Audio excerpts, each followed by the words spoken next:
A B এর অর্ধেকের বেশি ব্যাসার্ধ নিয়ে দুই পাশে দুইটা বৃত্তচাপ আঁকছি। তার মানে আমরা কি করবো, এ বি কে সমদ্বিখণ্ডিত করবো।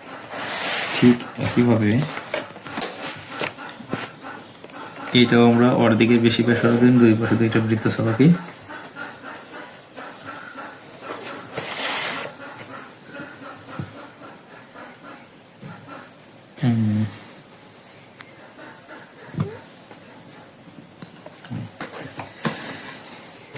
দুটো যোগ করে দাও।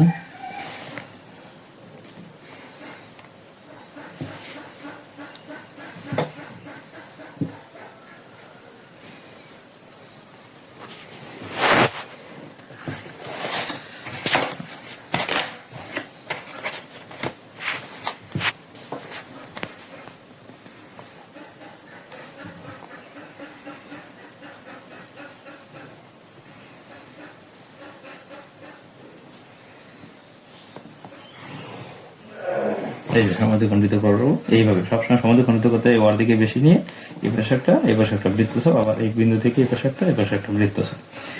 এখন দুই পাশে দুটো করে বৃত্তচাপ রেখে যোগ করলে সমদ্বিখণ্ডিত হয়ে যায়।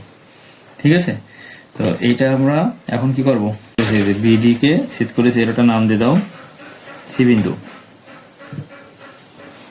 এটা সি বিন্দু দিলাম, আর এটা হলো সি প্রাইম বা ড্যাশ। এই যে এখন আমরা এ সি যোগ করবো, আর যোগ করে দিলে আমাদের ত্রিভুজটা হয়ে যাচ্ছে কমপ্লিট।